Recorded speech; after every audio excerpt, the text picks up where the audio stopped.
सारे देशवासियों को 75वें स्वतंत्रता दिवस की बधाई देना चाहेंगे। आज 74 साल देश को आज़ाद हुए हो गए हैं और इस 74वें साल में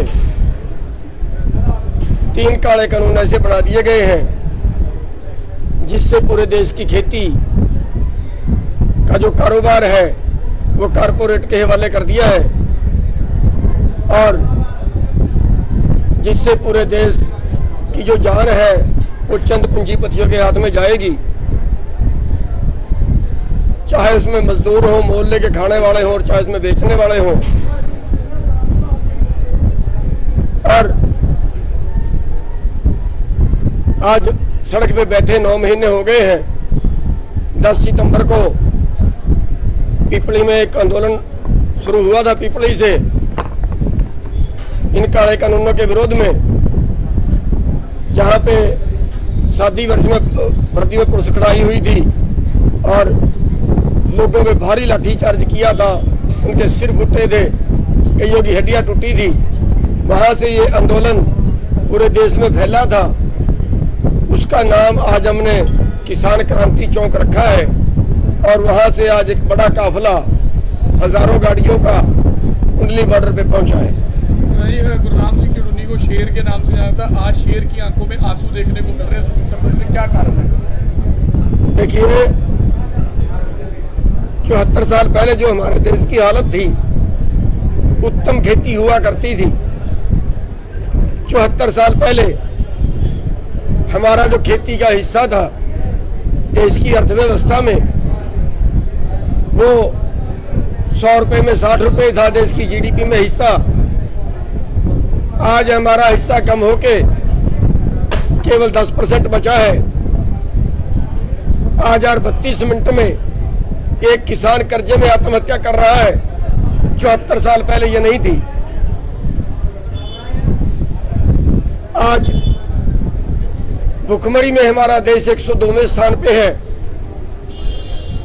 आज कुपोषित में हमारे जो बच्चे हैं उनको पूरी खुराक नहीं दे पाते। 45% बच्चे आज हमारे कुपोषित हैं।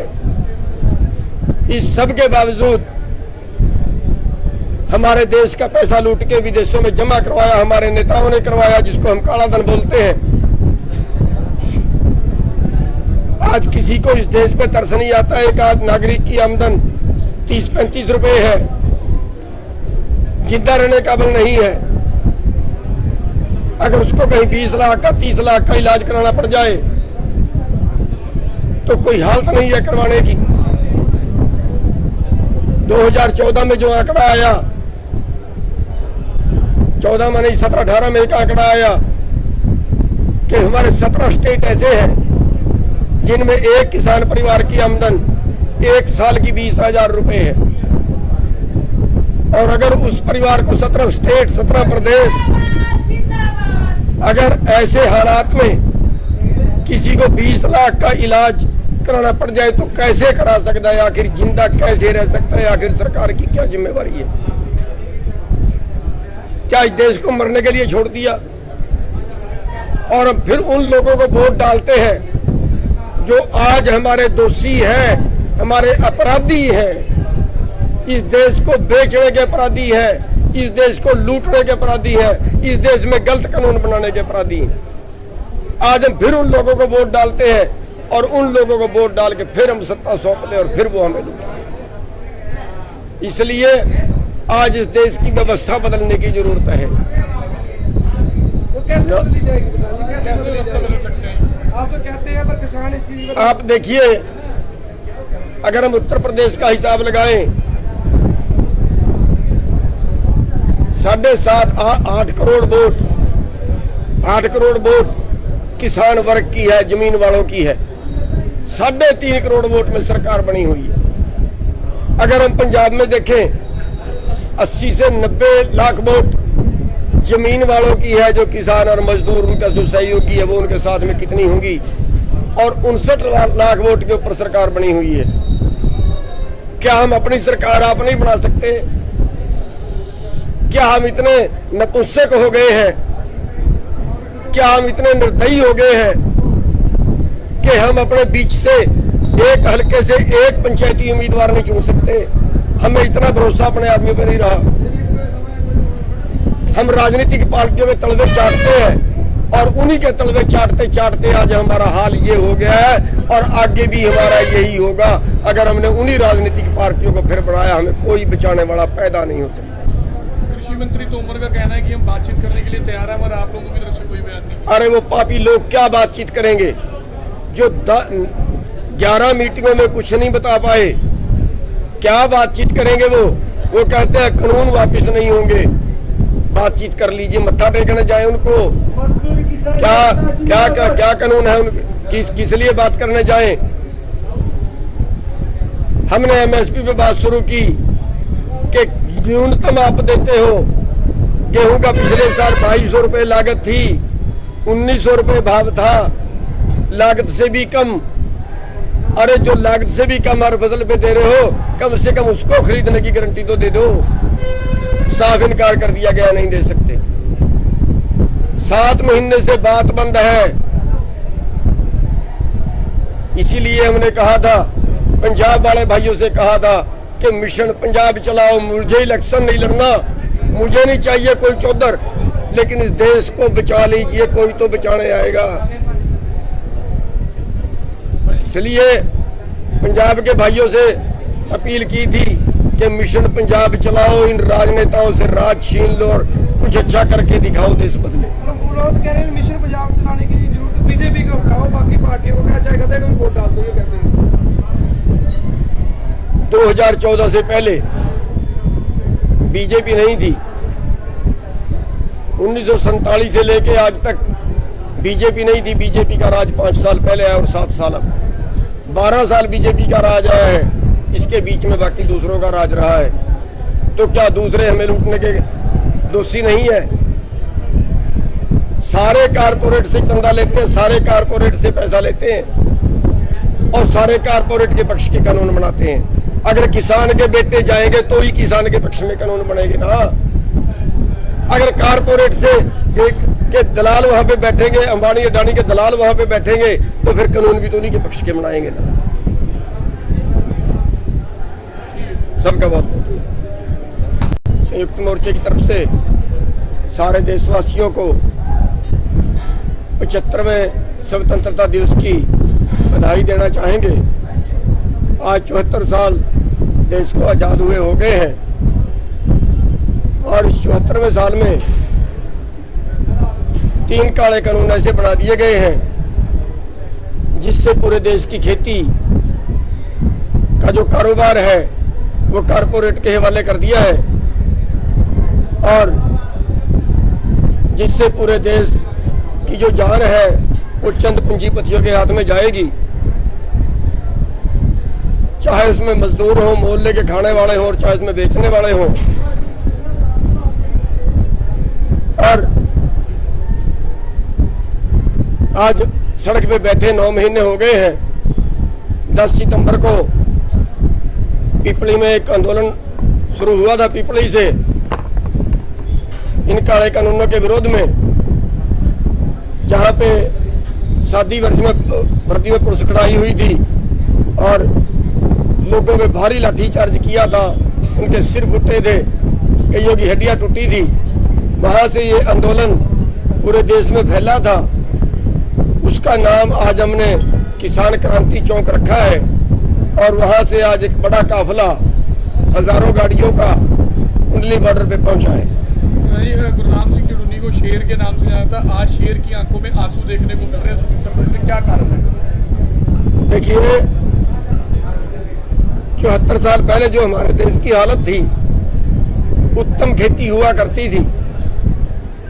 74 साल पहले हमारा जो खेती का हिस्सा था देश की अर्थव्यवस्था में, वो 100 रुपए में 60 रुपए था देश की जीडीपी में हिस्सा।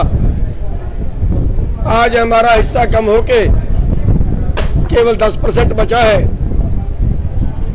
आज 32 मिनट में एक किसान कर्जे में आत्महत्या कर रहा है। 74 साल पहले ये नहीं थी।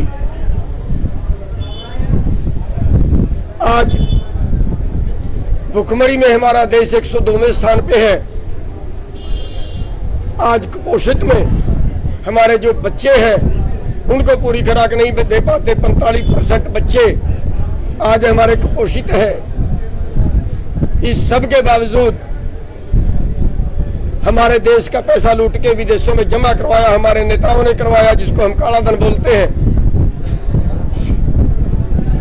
आज किसी को इस देश पे तरस नहीं आता। एक आध नागरिक की आमदन 30-35 रुपए है, जिंदा रहने काबिल नहीं है। अगर उसको कहीं 20 लाख का 30 लाख का इलाज कराना पड़ जाए तो कोई हालत नहीं है करवाने की। 2014 में जो आंकड़ा आया, 14 में नहीं 17-18 में एक आंकड़ा आया कि हमारे 17 स्टेट ऐसे हैं जिनमें एक किसान परिवार की आमदन एक साल की 20,000 रुपए है। और अगर उस परिवार को 17 स्टेट 17 प्रदेश अगर ऐसे हालात में किसी को 20 लाख का इलाज कराना पड़ जाए तो कैसे करा सकता है? आखिर जिंदा कैसे रह सकता है? आखिर सरकार की क्या जिम्मेवारी है? क्या इस देश को मरने के लिए छोड़ दिया और हम फिर उन लोगों को वोट डालते हैं जो आज हमारे दोषी हैं, हमारे अपराधी हैं, इस देश को बेचने के अपराधी हैं, इस देश को लूटने के अपराधी हैं, इस देश में गलत कानून बनाने के अपराधी हैं। आज हम फिर उन लोगों को वोट डालते हैं और उन लोगों को वोट डाल के फिर हम सत्ता सौंपते हैं और फिर वो हमें लूटते। इसलिए आज इस देश की व्यवस्था बदलने की जरूरत है। वो कैसे बदली जाएगी? बताइए कैसे बदली व्यवस्था जाएगी? बदल सकते हैं? आप तो कहते हैं पर किसान इस चीज पर आप देखिए, अगर हम उत्तर प्रदेश का हिसाब लगाएं, 7.5-8 करोड़ वोट, 8 करोड़ वोट किसान वर्ग की है, जमीन वालों की है। 3.5 करोड़ वोट में सरकार बनी हुई है। अगर हम पंजाब में देखें, 80 से 90 लाख वोट जमीन वालों की है, जो किसान और मजदूर उनका जो सहयोगी है वो उनके साथ में कितनी होंगी, और 59 लाख वोट के ऊपर सरकार बनी हुई है। क्या हम अपनी सरकार आप नहीं बना सकते? क्या हम इतने नपुंसक हो गए हैं? क्या हम इतने निर्दयी हो गए हैं कि हम अपने बीच से एक हल्के से एक पंचायती उम्मीदवार नहीं चुन सकते? हमें इतना भरोसा अपने आदमी पर नहीं रहा। हम राजनीतिक पार्टियों के तलवे चाटते हैं और उन्हीं के तलवे चाटते चाटते आज हमारा हाल ये हो गया है और आगे भी हमारा यही होगा। अगर हमने उन्हीं राजनीतिक पार्टियों को फिर बनाया, हमें कोई बचाने वाला पैदा नहीं होता। कृषि मंत्री तोमर का कहना है कि हम बातचीत करने के लिए तैयार हैं, मगर आप लोगों की तरफ से कोई बयान नहीं। अरे वो पापी लोग क्या बातचीत करेंगे जो 11 मीटिंगों में कुछ नहीं बता पाए? क्या बातचीत करेंगे वो कहते हैं कानून वापस नहीं होंगे। बातचीत कर लीजिए, मत्था टेकने जाए उनको। क्या कानून है किस लिए बात करने जाए? हमने एमएसपी पे बात शुरू की कि न्यूनतम आप देते हो। गेहूं का पिछले साल 2200 रुपए लागत थी, 1900 रुपए भाव था, लागत से भी कम। अरे जो लागत से भी कम हर फसल पे दे रहे हो, कम से कम उसको खरीदने की गारंटी तो दे दो। साफ इनकार कर दिया गया, नहीं दे सकते। 7 महीने से बात बंद है। इसीलिए हमने कहा था, पंजाब वाले भाइयों से कहा था कि मिशन पंजाब चलाओ। मुझे इलेक्शन नहीं लड़ना, मुझे नहीं चाहिए कोई चौधर, लेकिन इस देश को बचा लीजिए, कोई तो बचाने आएगा। इसलिए पंजाब के भाइयों से अपील की थी कि मिशन पंजाब चलाओ, इन राजनेताओं से राज छीन लो और कुछ अच्छा करके दिखाओ, देश बदले। लोग कह रहे हैं मिशन पंजाब चलाने की जरूरत बीजेपी को हटाओ, बाकी पार्टियों को क्या चाहे कहते हैं वोट डाल दो, ये कहते हैं। 2014 से पहले बीजेपी नहीं थी। 1947 से लेके आज तक बीजेपी नहीं थी। बीजेपी का राज 5 साल पहले है और 7 साल अब 12 साल बीजेपी का राज आया है। इसके बीच में बाकी दूसरों का राज रहा है। तो क्या दूसरे हमें लूटने के दोषी नहीं है? सारे कारपोरेट से चंदा लेते हैं, सारे कारपोरेट से पैसा लेते हैं और सारे कारपोरेट के पक्ष के कानून बनाते हैं। अगर किसान के बेटे जाएंगे तो ही किसान के पक्ष में कानून बनेंगे ना। अगर कारपोरेट से के दलाल वहां पे बैठेंगे, अंबानी अडानी के दलाल वहां पे बैठेंगे, तो फिर कानून भी तो उन्हीं के पक्ष के बनाएंगे ना। सबका बहुत संयुक्त मोर्चे की तरफ से सारे देशवासी